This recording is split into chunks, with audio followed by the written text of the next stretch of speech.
वनुसल्ली वनुसल्लिमु अला रसूलिहिल करीम अम्मा बाद फ़अऊज़ु बिल्लाहि मिनश शैतानिर रजीम बिस्मिल्लाहिर रहमानिर रहीम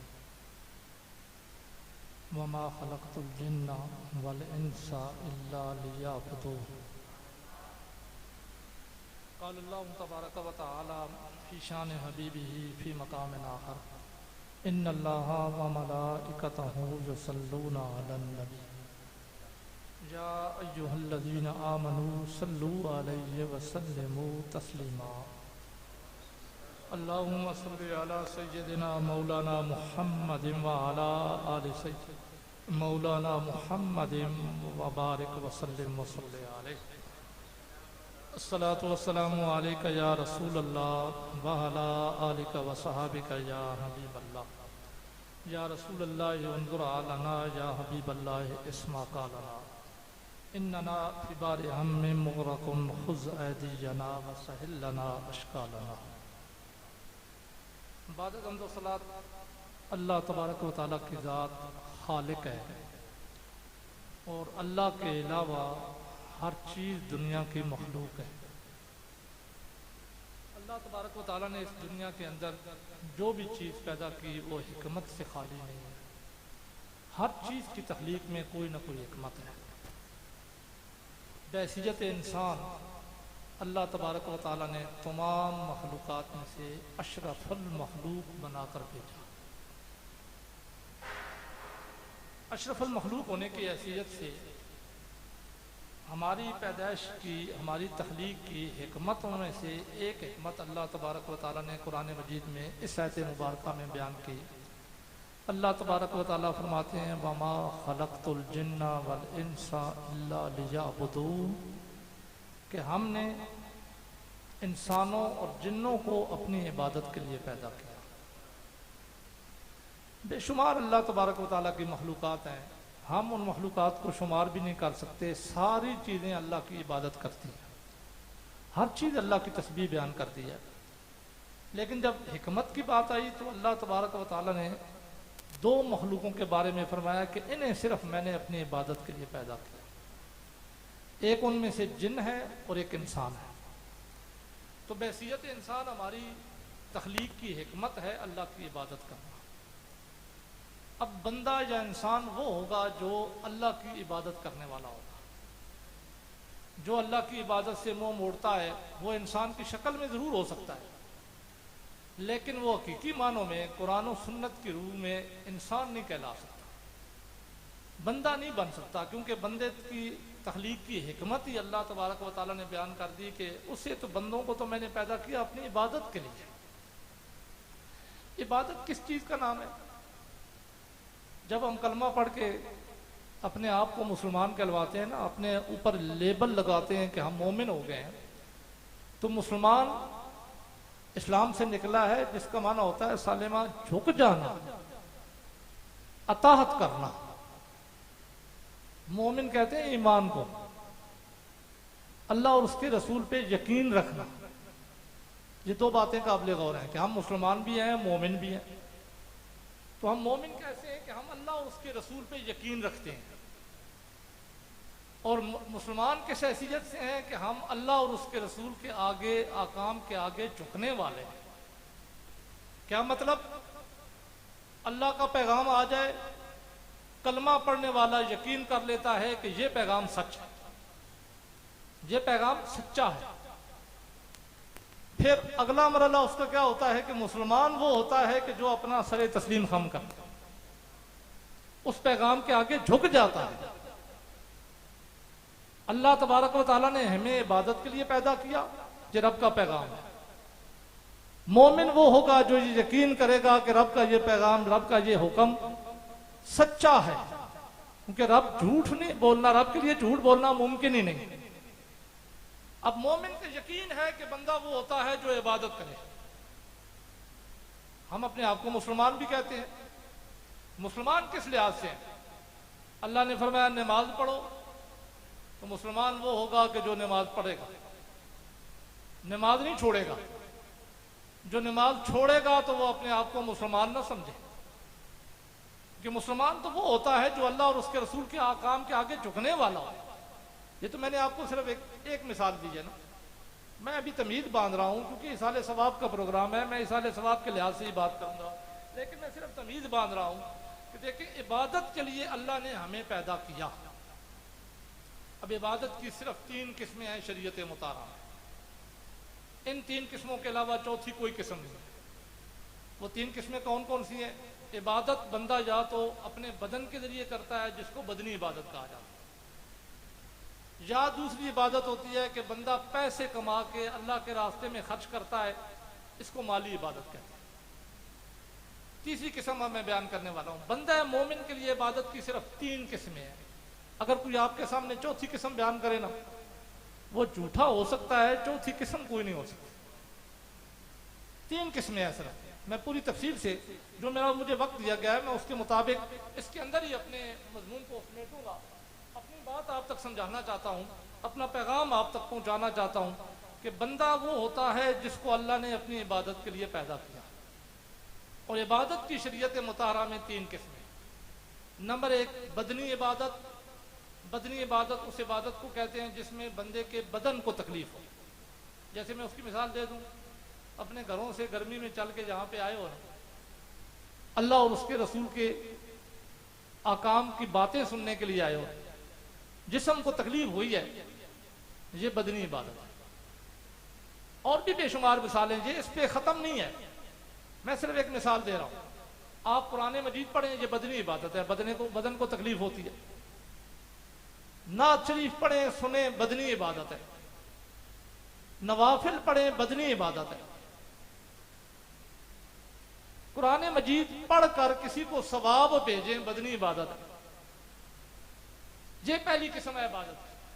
दूसरी किस्म है इबादत की माली इबादत, कि बंदा माल कमाए, उस हलाल माल को अल्लाह के रास्ते में खर्च कर दे, गरीबों मस्कीनों में बांट दे, उनकी जरूरियात को पूरा कर दे, इसको बदनी माली इबादत कहा जाता है। कमाया मैंने, मेहनत मैंने किया, मेरे कब्जे में आ गया है, लेकिन मैं उसे खर्च अल्लाह के रास्ते में कर रहा हूं। मैं उससे मस्जिद बनवा रहा हूं, मैं उससे किसी भूखे को खाना खिला रहा हूं, किसी प्यासे को पानी पिला रहा हूं खरीद कर, माल मैं खर्च कर रहा हूं। यह बन जाएगी माली इबादत। 2 किस्में समझ आ गई। अब तीसरी किस्म समझे, दोनों का मुरक्कब, यानी बदनी और माली इबादत दोनों का मजमुआ, जिसमें बंदे का माल भी खर्च हो, ऐसी इबादत, और उसके बदन को भी तकलीफ हो। यह तीसरी किस्म है। बंदे का माल भी खर्च हो और बंदे के बदन को भी तकलीफ पहुंचे, ये इबादत की तीसरी किस्म। इसकी मिसाल मैं देता चला दूं, आगे आपको समझ आ जाए, उसके बाद मैं आगे बढ़ना चाहता हूं। अगर यहां तक आपको समझ आ गई तो अगली मेरी बात भी आपको समझ आ जाएगी। तीसरी किस्म है दोनों इबादतों का मजमुआ, कि जिसमें बंदे का माल भी खर्च हो, बंदे के बदन को भी तकलीफ हो। और इसकी मिसाल है उम्रा करना या हज करना। करते हो ना, उम्रा करने के लिए जाते हो ना, पैसा खर्च होता है या नहीं, साथ ही बदन को तकलीफ होती है या नहीं। हज करते हो, बदन को तकलीफ होती है या नहीं, माल खर्च होता है ना। ये तीसरी किस्म है। अब कोई आपको कहे ना कि इसके अलावा इबादत की कोई शरीयत के अंदर किस्म है, तो कोई भी नहीं। ये 3 किस्में हैं बंदा है मोमिन के लिए इबादत की। ये 3 किस्में हैं। बंदा है मोमिन माली इबादत करे, अल्लाह की बारगाह में कबूल हो जाए, तब भी अल्लाह उसे मकाम व मर्तबा अता कर देते हैं। बदनी इबादत करे, अल्लाह की बारगाह में कबूल हो जाए, तब भी मकाम व मर्तबा मिल जाता है। मजमुआ इबादत करे, अल्लाह की बारगाह में कबूल हो जाए, तब भी उसे मकाम व मर्तबा मिल जाता है। हर इबादत का सवाब अपनी अपनी जगह शरीयत मुताहरा में बयान किया गया है। लेकिन आज मेरा चूंकि वो मौजू नहीं है, मेरा मौजू आज इसाले सवाब है, तो मैं अब यहाँ से आपको इस जानिब लेके जाना चाहता हूँ। मैंने आपके सामने बयान किया कि शरीयत मुताहरा में इबादत की 3 किस्में हैं, बदनी इबादत, माली इबादत, मजमुआ इबादत। अब बैसियत हुज़ूर अलैहिस्सलातु वस्सलाम का उम्मती होने के हम पे अल्लाह और अल्लाह के रसूल का कितना फजल है कि बदनी इबादत मैं करूं, सवाब मुझे भी मिलेगा, और फकत मुझे ही नहीं मिलेगा मैं उसका सवाब जिस कब्र वाले को जो ईमान की हालत में गया उसे भेजूं, उसे भी वो सवाब पहुंचाएगा। ये करम है तो अल्लाह और उसके रसूल की जात मुकद्दसा से हमारे ऊपर है। मेरा कहने का मतलब ये है कि बंदा जब इबादत करता है ना, कोई भी किस्म की इबादत करे, तो उस इबादत का सवाब सिर्फ उस तक महदूद नहीं है, बंदे की जात तक महदूद नहीं है। बंदे को तो उस इबादत का सवाब होगा ही, क्योंकि उसने तो वो इबादत की है, अल्लाह के हुक्म पे अमल किया है। लेकिन अल्लाह ने उस बंदे पे इतना फजल किया है कि वो जब इबादत करके उसका सवाब कब्र में अपने किसी मरहूम को भेजता है, अपने किसी प्यारे को भेजता है, अपने किसी चाहने वाले को भेजता है, तो सवाब उस करने वाले को भी होगा और जिसको भेजा जाएगा उसको भी होगा। इसको समझाने के लिए मैं पहले एक हदीस पेश करना चाहता हूँ, फिर मैं तीनों किस्मों की इबादत के लिहाज से एक एक हदीस पेश करूंगा दलील के तौर पर कि बंदा जो भी इबादत करे और उसका सवाब अगर अपने किसी मरहूम को भेजे तो अल्लाह तबारक व तआला जिंदा बंदे की इबादत की वजह से कब्र वालों को उनकी कब्र के अंदर अजाब में तखफीफ फरमा देते हैं या उनकी कब्र जन्नत के बागों से बाग बना देते हैं। लेकिन हम तो बहसीयत बंदे हैं ना, हमारी तो तखलीक की वजह ही इबादत है। जिनकी तखलीक की वजह इबादत नहीं है, अल्लाह तबारक व तआला बंदों पे कितना करम फरमाते हैं। बुखारी शरीफ में ये हदीस मुबारका 2-3 जगहों पे मौजूद है, मैं उसका लुब्बे लुबाब पेश करना चाहता हूँ। ये सियासत की पहले दर्जे की किताब है। बुखारी शरीफ बहुत मकबूल किताब है, उलमाए मुहद्दिसीन ने इसको कुतब में पहला दर्जा दिया है कि इसके अंदर कम ऐसी हदीसें मुबारका हैं जिन पे जिरा की जा सकती है। लेकिन ये हदीस जो मैं आपके सामने पेश करने लगा हूँ, ये तो 2-3 जगह पे इमाम बुखारी ने इसको नकल किया है। हदीस का लुब्बे लुबाब ये है कि हुज़ूर अलैहिस्सलाम सहाबा किराम के साथ कब्रिस्तान से गुजर रहे थे, जा रहे थे। हदीस के अल्फाज कुछ इस तरह, मर्रा रसूलुल्लाह सल्लल्लाहु अलैहि वसल्लम बिकब्रैन, अल्लाह के नबी का गुजर हुआ 2 कब्रों के पास। मर्रा रसूलुल्लाह सल्लल्लाहु अलैहि वसल्लम बिकब्रैन, हुज़ूर अलैहिस्सलाम गुजरे 2 कब्र वालों के पास से। 2 कब्रें लगी हुई थी, अल्लाह के नबी का गुजर हुआ। हुज़ूर अलैहिस्सलाम अकेले नहीं थे, आपके साथ सहाबा भी थे।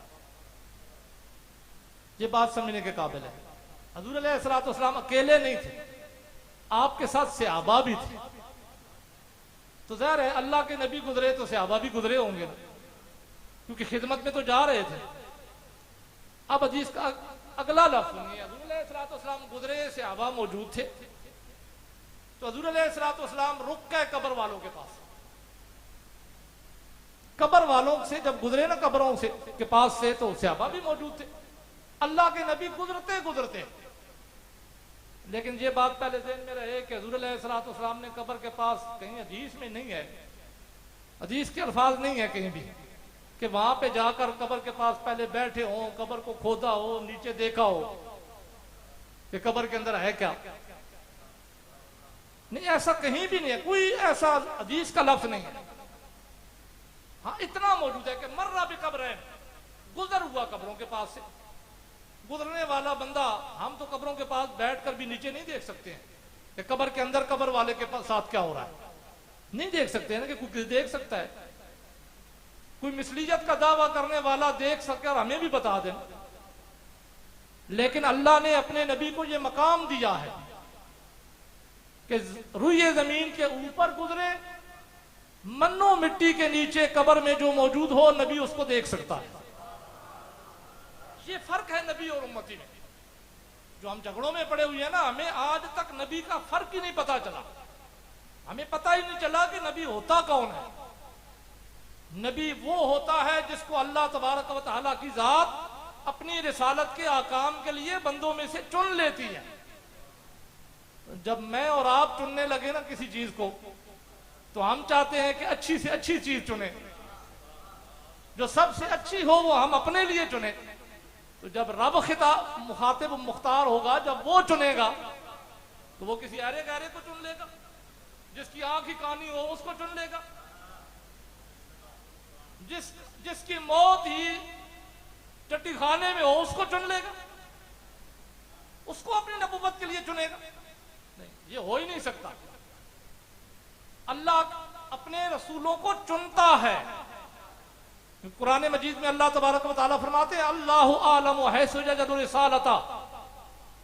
अबू जाल अबू लाब ने उस वक्त भी कहा था दौलत हमारे पास है, सिरदारी हमारे पास है, तो हमें क्यों नहीं रसूल बनाया गया, हमारी तरफ वही क्यों नहीं आई।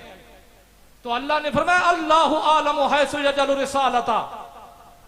अबू जाल अबू लाब उतबा शहबा कबीला कुरैश से तुम भी हो, लेकिन रिसालत के लिए अल्लाह अपने नबी के सीने को चुनते हैं।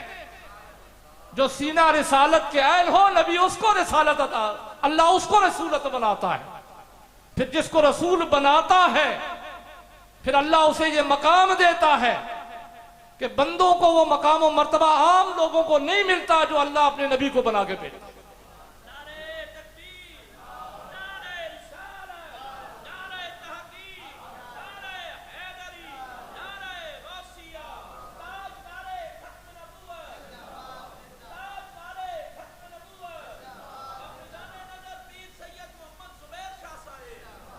हजूर अलैहिस्सलाम का गुजर हुआ दो कब्रों के पास से, सहाबा मौजूद थे, अल्लाह के नबी कब्रों वालों के पास रुक गए।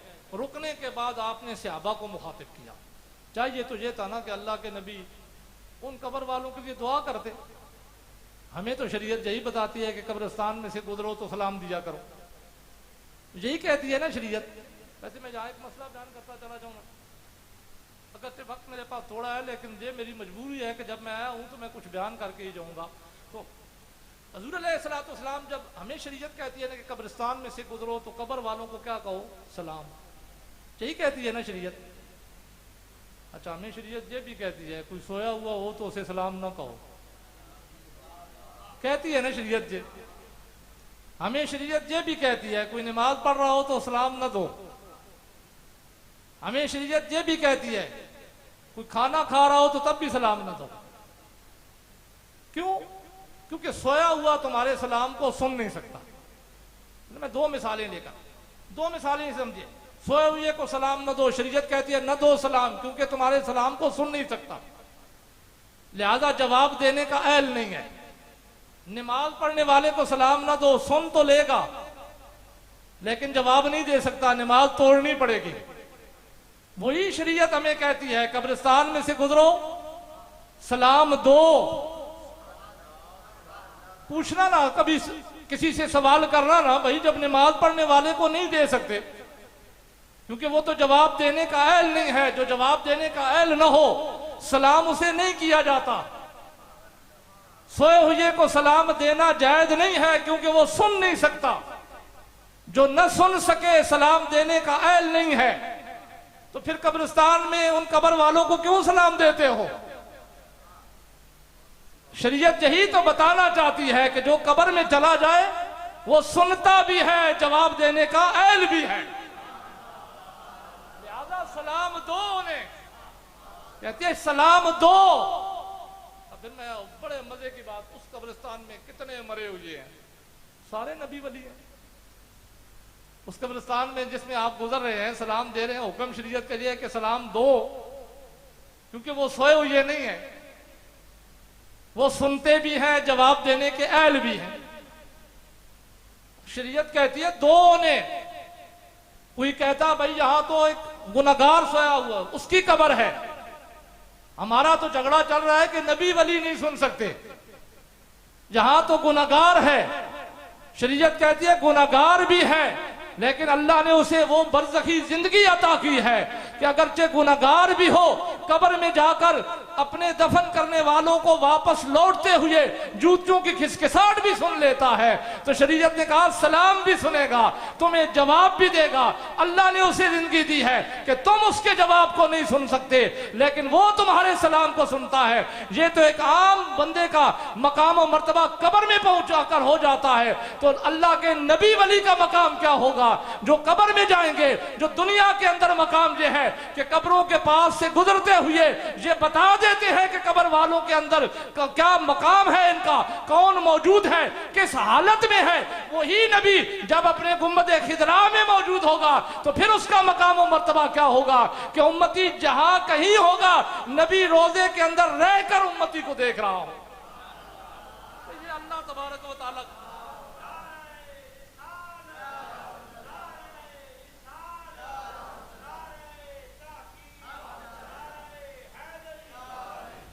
अच्छा वो हदीस रहे जे कि हुज़ूर अलैहिस्सलाम ने जब आपका गुजर हुआ तो अल्लाह के नबी इरशाद फरमाते हैं सहाबी के हुज़ूर अलैहिस्सलाम उन दो कब्र वालों के पास खड़े हो गए।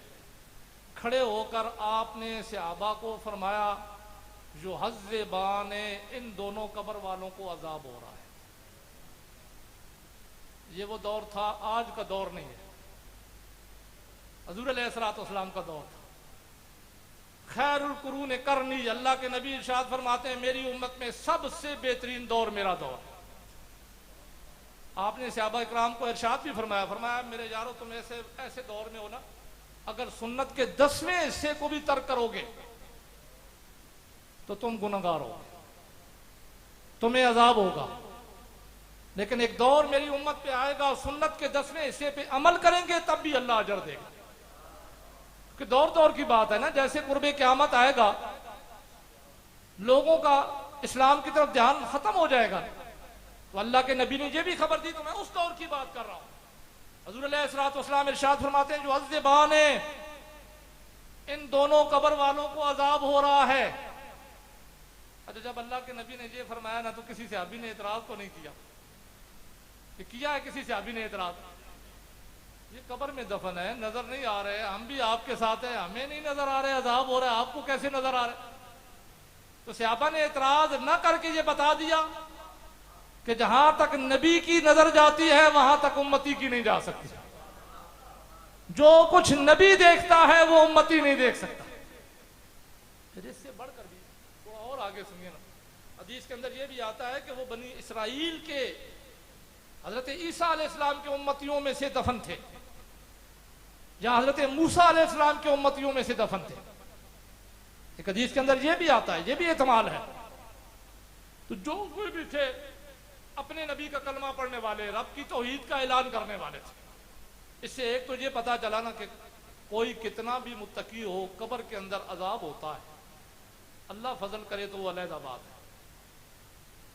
अब हुज़ूर अलैहिस्सलाम ने जब ये फरमाया ना इन दोनों को अजाब हो रहा है, तो सहाबा किराम ने अर्ज की या रसूलुल्लाह सल्लल्लाहु अलैहि वसल्लम इन दोनों कब्र वालों को? तो अल्लाह के नबी ने इरशाद फरमाया हाँ इन दोनों कब्र वालों को। साथ ही अल्लाह के नबी ने फरमाया बता दूं किस वजह से अजाब हो रहा है? ये बता दूं कि किस वजह से अजाब हो रहा है? अब मैंने आपके सामने एक इजमाल बयान कर दिया कि वो बनी इसराइल के मुसलमान थे, बनी इसराइल के नबी का कलमा पढ़ने वाले थे। एक इजमाल ये है। तो बनी इसराइल हुज़ूर अलैहिस्सलाम की विलादत से कई 100 साल पहले इस दुनिया से जा चुके थे। तो जिस नबी की नजर इतनी दूर तक जा सकती है, उस नबी की नजर मुझ पर और आप पर नहीं पड़ सकती है ना? जिन जिन का ये अकीदा है पढ़ सकती है, हाथ जरा खड़ा करें। मैंने आज तक किसी से हाथ नहीं खड़े करवाए, सब ने हाथ खड़े किए, इसका मतलब है सब पर पढ़ सकती है, सबका अकीदा है। तो फिर हमें ये फोटो खिंचवाने की क्या जरूरत? जब अल्लाह के नबी की नजर हम पे पड़ रही है ना, हम यहां पे बैठे हुए हैं, अल्लाह के नबी को इल्म है, हमारा अकीदा है, सबने कहा अकीदा है, आप सबने इस पर तो इत्तेफाक कर लिया, मस्जिद में बैठकर इत्तेफाक किया है, तो फिर ये क्या जरूरत है ये फोटो? चलो इसका तो हम कह देते हैं जी ये तो तबलीग के लिए है, इसका तो एतमाल मौजूद है, ये तबलीग के लिए है, लेकिन ये किस लिए है? आपको पता है हुज़ूर अलैहिस्सलाम के हदीस मुबारक है, अल्लाह के नबी इरशाद फरमाते हैं जब बंदा मुसलमान नमाज के लिए आता है ना मस्जिद में, बावुज़ू होकर नमाज के इंतजार में बैठता है, जमात होनी है इंतजार में बैठा है, रब तबारक व तआला के फरिश्ते उसके लिए इस्तिग़फ़ार मांगते हैं। कब तक इस्तिग़फ़ार मांगते हैं? मालम जो इस हदीस के अल्फाज हैं, जब तक बेवुजू ना हो। अगर वो मस्जिद में इंतजार में है, बेवुजू ना हुआ, उसके लिए फरिश्ते इस्तिग़फ़ार मांग रहे होते हैं। अल्लाहुम्मा सल्ली अलैहि, अल्लाहुम्मा इग़फ़िर अलैहि, ऐ अल्लाह इस पे रहमत भेज, ऐ अल्लाह इसकी बख्शिश कर। जैसे ही मस्जिद में बेवुजू हो जाता है, फरिश्ते इस्तिग़फ़ार मांगना छोड़ देते हैं। जब आप मस्जिद में बैठे हैं अल्लाह उसके रसूल के अहकाम की बातें सुनने के लिए, तो तब तक फरिश्ते इस्तिग़फ़ार मांगेंगे ना, जब तक हराम के मुर्तकिब ना होंगे, तब तक इस्तिग़फ़ार मांगेंगे ना। तो जब ये फोटो बनाना शरीयत मुतारा में हराम है, बाहर हराम है, तो मस्जिद में ये बतरी के औला हराम है। सिर्फ चंद टक्कों की खातिर बनाने वाले भी आ जाते हैं और सिर्फ दुनियावी मशहूरी के लिए हम बनवाना भी शुरू कर देते। कल क़यामत वाले दिन क्या जवाब दोगे? पता है कितना बड़ा इसका नुकसान है। हुज़ूर अलैहिस्सलातु वस्सलाम इरशाद फरमाते, सबसे बड़ा क़यामत वाले दिन अजाब में वो शख्स होगा जो तस्वीरें बनाने वाला है। सबसे बड़ा अजाब उसे होगा। अल्लाह के नबी ने वजह भी बयान की, फरमाया अल्लाह तबारक व तआला उसे फरमाएगा ये तस्वीर बनाई है, इस पे अब रूह भी पैदा कर, डालना इसमें रूह। तू मेरी तख्लीक की मुशाबहत करता था, डाल अब इसमें रूह। तो बंदा डाल सकता है रूह? तो हुज़ूर अलैहिस्सलातु वस्सलाम इरशाद फरमाते, जब तक रूह न डाल सकेगा तब तक वो अजाब में गिरफ्तार रहेगा। हमने कहा, मैंने पहले इब्तिदान कहा कि हम मुसलमान हैं भाई, अपने आप को मुसलमान कहते हैं। मुसलमान तो वो होता है अल्लाह और उसके रसूल का हुक्म आ जाए सरे तस्लीम खम कर देता है। वो तो दुनियावी लज्जतों को भी छोड़ देता है।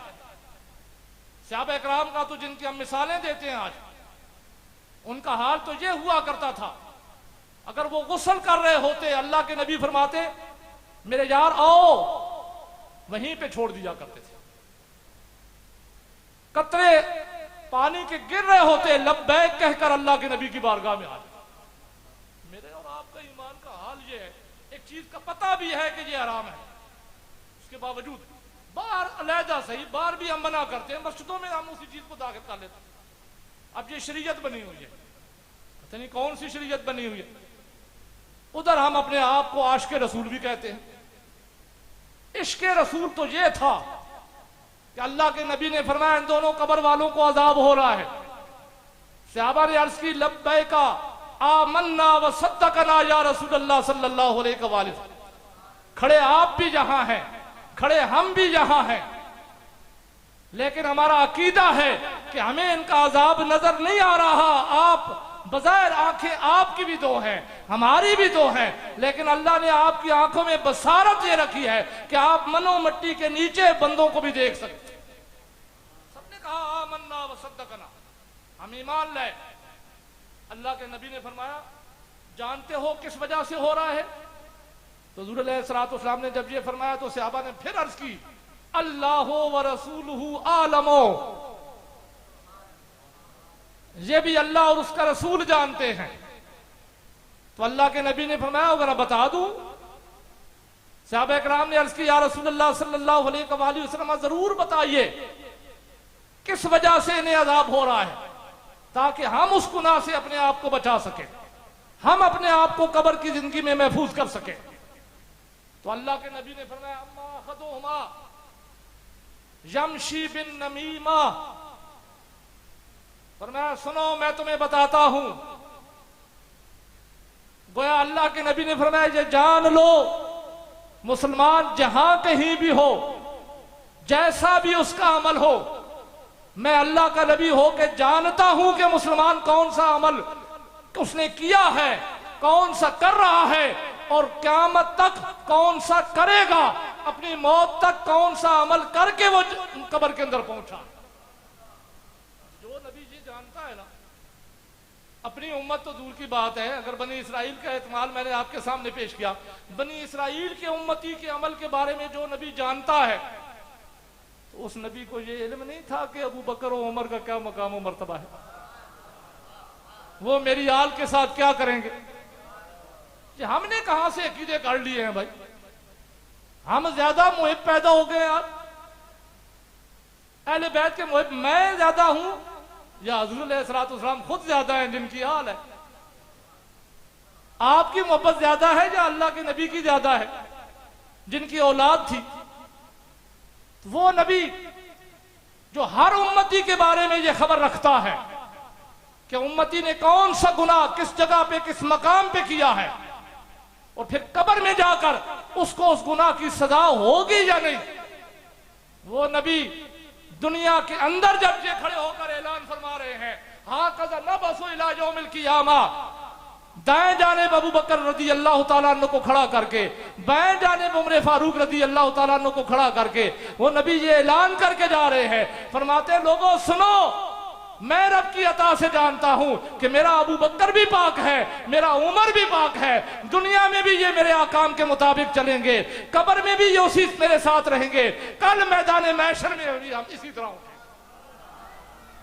अकीदा ये होता है, इसको अकीदा कहते हैं। हम मुसलमान है ना, जो नबी बनी इसराइल के उम्मतियों के अमाल को जानते हैं, वो नबी हज़रत अमीर मुआविया रज़ियल्लाहु अन्हु के अमाल से बेखबर थे।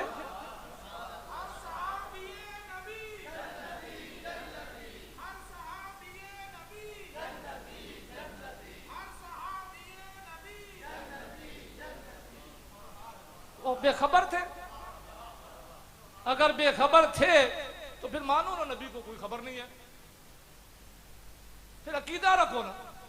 हमारा अकीदा यह है कि नबी को अल्लाह ने हर चीज का इल्म दे रखा है, इसीलिए तो हम हदीसें बयान करते हैं कि अल्लाह के नबी ने खबरें भी दी जहां जरूरत पड़ी, और हुजूर अलैहिस्सलातु वस्सलाम ने ऐसी ऐसी खबरें दी कि अगर बंदा गैर जानिबदार सोच रख के, झुकने वाली सोच रख के दिल में इस्लाम का मुताला करे तो नबी के हर सहाबी का मकाम और मर्तबा उसके सामने खुलता जाए।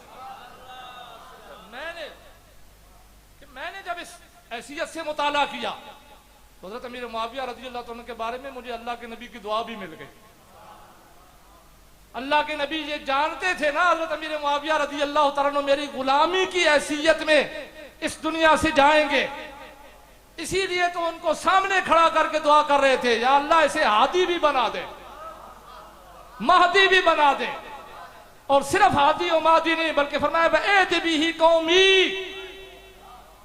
मेरी कौम को इसके जरिए से हिदायत दे, जो इसका दामन पकड़ ले वो जन्नत में चला जाए, जो इसका दामन छोड़ दे वो जन्नत से दूर हट जाए।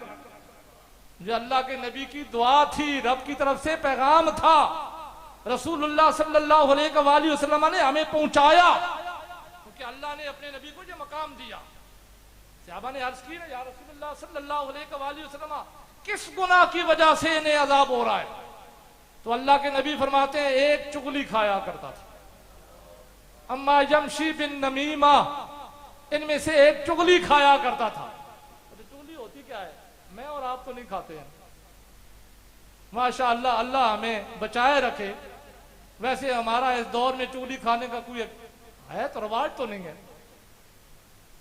चुगली कहते हैं एक बंदे की बात उससे सुनी दूसरे को बढ़ा चढ़ा के बयान करना, फला बंदा तेरे बारे में ये कह रहा था, मेरे ख्याल में आज हमारा काम इसके अलावा कोई है ही नहीं, तो फिर इसकी सजा भी सुन ले। ये हल्का गुनाह न लेना, जैसे मैंने यहाँ पे पहले आपके सामने बयान किया ना, हम इन चीजों को मजाक समझते हैं, मस्जिद में आके फोटो बनाते शुरू कर देते, ये हल्का गुनाह नहीं है। कमाई के और बेशुमार जराए हैं, जायज जरिया इस्तेमाल करो कमाई का, कम से कम मस्जिदों को तो पाक रखो भाई। अब तो हालत ये हो गई है कि पीर साहब फोटो मस्जिद में लगे हुए हैं। मस्जिदें फोटोओं के लिए नहीं बनाई गई, मस्जिदें अल्लाह के जिक्र के लिए बनाई गई। मस्जिदों में अल्लाह का जिक्र होना चाहिए, मस्जिद में तो दुनियावी बातें भी नहीं हो सकती। हुजूर अलैहिस्सलाम ने फरमाया एक चुगली खाया करता था, और अल्लाह के नबी ने साथ फरमाया भी इनके ख्याल में ये कोई बड़ा गुनाह नहीं, जिस गुनाह की वजह से इन्हें अज़ाब हो रहा है। ये नहीं फरमाया जो नमाजें नहीं पढ़ा करते थे, इनकी इबादत कम थी, इन्होंने कब्र की तैयारी नहीं की हुई थी। अल्लाह के नबी ने फरमाया इनके ख्याल में कोई बड़ा गुनाह नहीं था। एक के बारे में एक गुनाह गिनवाया, कहा अम्मा यमशी बिन नमीमा, इनमें से एक चुगली खाया करता था। दूसरे के बारे में फरमाया ला यस्तंज़िउ अनिल बौल, पेशाब के छींटों से नहीं बचा करता। कितना बड़ा गुनाह, हमारे नजदीक तुझे गुनाह है ही नहीं आज। चलो उनके नजदीक छोटा तो था ना, आज जिस दौर में हम रह रहे हैं, दौर में तुझे गुनाह गिना ही नहीं जाता। यहां तो फोटो बनाना मस्जिद में गुनाह नहीं गिना जाता, सवाब गिना जाता है, ये तो फिर हो ही नहीं ना गुनाह। कहा ला यस्तंज़िउ अनिल बौल, एक इनमें से पेशाब के छींटों से नहीं बचा करता था। दूसरा चुगली खाया करता था। अब ज़ाहिर है उनके अमाल को खत्म हो गए, कब्र में मौजूद है। उन्हें एक को चुगली खाने की वजह से कब्र में अजाब हो रहा था, दूसरे को पेशाब के छींटों से न बचने की वजह से अजाब हो रहा था। अब उनके अमाल तो गए ना, खत्म हो गए। दुनिया के अंदर तो कहता है ना, बंदा कोई गुनाह करे, अगर नेकी करे, अल्लाह से माफी मांगे, अल्लाह तबारक व तआला उसकी गुनाह की बख्शिश कर देते हैं। बंदा फौत होता है, उसके अमाल खत्म हो जाते हैं। अब अल्लाह के नबी ने बता दिया इन्हें कब्र में अजाब हो रहा है, वो अब नेकी कर भी नहीं सकते हैं। फिर हुज़ूर अलैहिस्सलाम सहाबा किराम को फरमाते हैं, चलो इनके इस्तिग़फ़ार के लिए खड़े हो जाते हैं। अल्लाह के नबी सिर्फ दुआ के लिए हाथ उठा देते ना, अल्लाह उनकी बख्शिश फरमा देते। लेकिन हुज़ूर अलैहिस्सलाम ने उम्मत को पैगाम भी तो देना था। फरमाया आज तो मैं मौजूद हूं, मेरा तो यहां से गुजरना ही इनके लिए रहमत बन जाएगा, लेकिन क़यामत तक मेरे उम्मती आएंगे, क़यामत तक गुनाह करते रहेंगे, कब्र में पहुंचेंगे, उन्हें अजाब होता रहेगा। तो अल्लाह के नबी ने क़यामत तक के अपने उम्मतियों के लिए कब्र में अजाब के छुटकारे के लिए हमें तरीका बता दिया, अकीदा दे दिया, पैगाम दे दिया। पैगाम क्या? अल्लाह के नबी ने सहाबा को मुखातिब करके फरमाया, जाओ खजूर की तर टहनी लेकर आओ। फरमाया जाओ खजूर की तर टहनी लेकर आओ। एक सहाबी गए, खजूर की टहनी लेके आ गए। फशक्क बिनिस्फैन, अल्लाह के नबी ने उस टहनी को तोड़ा, दो हिस्सों में तकसीम किया, उसके दो टुकड़े किए। फगरजा अला बाखिदिन, उनमें से एक को एक कब्र पे गाड़ दिया, एक टुकड़े को एक कब्र के ऊपर गाड़ दिया, दूसरे टुकड़े को दूसरी कब्र के ऊपर गाड़ दिया। सहाबा इकराम सारा माजरा देख रहे थे। जब अल्लाह के नबी ये अमल फरमा चुके तो सहाबा इकराम ने अर्ज की, या रसूलल्लाह सल्लल्लाहु अलैहि वसल्लम, इनको जब अजाब हो रहा है तो इनसे अजाब की दूरी के लिए अल्लाह से दुआ कीजिए, इन्हें कब्र में अजाब से राहत के लिए अल्लाह से इस्तिग़फ़ार मांगिए, इनके लिए हमें भी हुक्म दीजिए, हम भी आपके साथ मिलके मांगते हैं। तो अल्लाह के नबी ने फरमाया कि ये जो मैंने अमल किया है ये इसलिए किया है कि सिर्फ माली इबादत ही कब्र वाले को फायदा नहीं देती है, सिर्फ बदनी इबादत ही अल्लाह कब्र वाले को फायदा नहीं देती है, दोनों का मजमुआ ही फायदा नहीं देता है। इंसान की तो हर इबादत फायदा देगी जो भी करेगा, लेकिन ये कब्र में उन खजूर के टुकड़ों को गाड़ कर अल्लाह के नबी ने फरमाया, लअल्लाह अन युखफ्फिफ अन्हुमा मा लम यबसाउ कमा क़ाल अलैहिस्सलाम। फरमाया ये गाड़ी इसलिए है कि ये कब्र के ऊपर गाड़ी रहेंगी, ये अल्लाह की तस्बीह पढ़ती रहेंगी, जब तक तस्बीह पढ़ती रहेंगी अल्लाह इनकी इबादत की वजह से कब्र वाले को अजाब में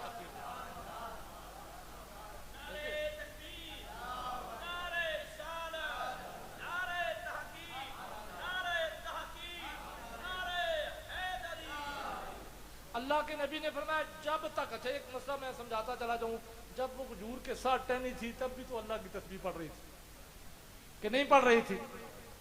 वहां भी तो पढ़ रही थी। तो अल्लाह के नबी यूं फरमा देते ना, वो टहनी तस्बीह पढ़ रही है, उसकी वजह से ये कब्र वालों की बख्शिश हो जाएगी, अजाब में तखफीफ हो जाएगी। कब्रों के ऊपर क्यों गाड़ा? अल्लाह के नबी ने ये अकीदा दिया ना कि जिसके इसाले सवाब के लिए करोगे, मुख्तस करके करोगे, दिन मुतय्यन करके करोगे, जगह मुतय्यन करके करोगे, वैसे भी अजाब को सवाब पहुंचता है, लेकिन जब मुतय्यन करोगे तो उसको बिलखसूस सवाब पहुंचेगा। इसलिए फरमाया इन कब्र वालों के ऊपर गाड़ के कहा कि लअल्लाहु अन युखफ्फिफ अन्हुमा, अल्लाह इनके अजाब में तखफीफ करेगा, मालम जय बसा, जब तक ये कब्र के अंदर मौजूद रहेगी, ऊपर मौजूद रहेगी, इसकी तस्बीह पढ़ती रहेगी। तो अगर अल्लाह तबारक व तआला अपनी बाकी मखलूकात की तस्बीह की वजह से कब्र वालों के अजाब में तखफीफ फरमा देता है, तो बंदे को तो अल्लाह ने किया ही इबादत के लिए। बंदे की इबादत से तो कब्र वालों के अजाब में बतरी के औला तखफीफ होती है। इसीलिए हुक्म ये है कि बंदा जब अपने लिए इबादत करे, क्योंकि मुझे 4 बजे तक कहा गया था ना, और वैसे भी मैं पीछे टाइम दे के आया हुआ था, मैंने तो हर सूरत में मुझे तो 3:30 बजे यहाँ से रुखसत होना था, 4 बजे मैंने टाइम दिया हुआ है पीछे, इसलिए मैं तो जहाँ पे जाना चाहता हूँ। अब जो बाकी रह गई है ना, मैंने 3 दलाइल देने तो थे कि हर इबादत की किस्म पे मैं एक दलील देता हदीस मुबारक से कि बंदा बदनी इबादत करे उसका सवाब भी कब्र वाले को पहुंचता है, माली इबादत करे उसका सवाब भी कब्र वाले को पहुंचता है, मजमूआ इबादत करे उसका सवाब भी कब्र वाले को पहुंचता है। अरे लेकिन अब चूंकि वक्त नहीं है तो इंशाअल्लाह इसको फिर कभी पे छोड़ देंगे। जो कुछ बयान किया अल्लाह तबारक व तआला उस पर अकीदा रख कर अमल करने की तौफीक अता करे।